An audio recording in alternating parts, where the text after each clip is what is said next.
সবাইকে শারদীয় দুর্গোৎসবের শুভেচ্ছা জানাচ্ছি। দুর্গাপূজা শুধু একটি ধর্মীয় উৎসব নয়, বরং এটা আমাদের সম্প্রীতির প্রতীক, ঐক্যের প্রতীক। সনাতনী ধর্মবিশ্বাস মতে 10 পূজা দুর্গার কাঠামোতে দেশ ও জাতির সব ধরনের ঐক্য ও সংহতির প্রতীক আছে। লক্ষ্মীর ধন সম্পদ, সরস্বতীর জ্ঞান, কার্তিকের বীরত্ব আর গণেশের সাফল্য এবং 10 ভুজা দুর্গার অসীম শক্তি সম্মিলিতভাবে সমস্ত অশুভ শক্তিকে পরাজিত করে। এর মধ্যেই ঐক্যবদ্ধ জাতির চিত্র আছে। জ্ঞান নিয়ে, সম্পদ নিয়ে, শক্তি নিয়ে, সবাই যার যার শক্তি নিয়ে ওই ঐক্যবদ্ধ হলে আমরা সব অশুভ শক্তিকে পরাজিত করতে পারব।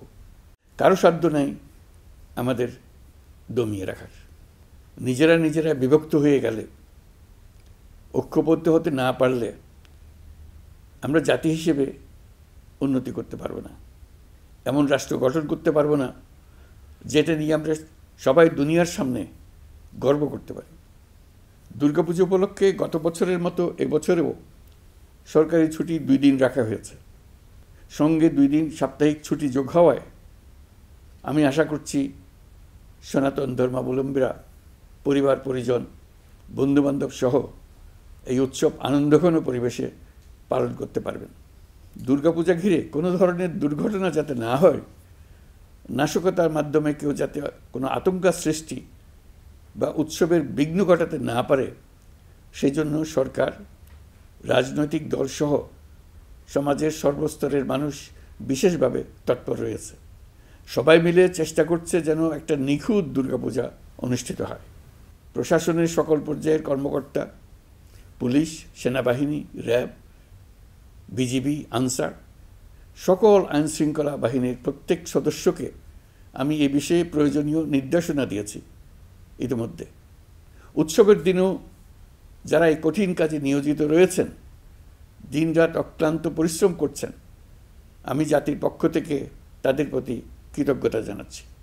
জাতিসংঘের অধিবেশনে যোগ দেওয়ার কারণে আজকের এই উৎসবের দিনে আমি সশরীরে আপনাদের সামনে আসতে পারিনি, তবে আমার শুভেচ্ছা ও অভিনন্দন আপনাদের সাথে রয়েছে।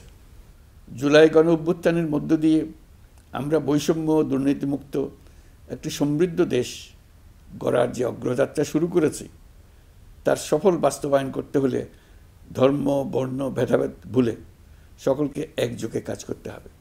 সকল অশুভ, অন্যায় আর অন্ধকারকে পরাজিত করে ঐক্য সম্প্রীতির জয় হবে। বাংলাদেশ এগিয়ে যাবে কল্যাণ ও সমৃদ্ধির পথে।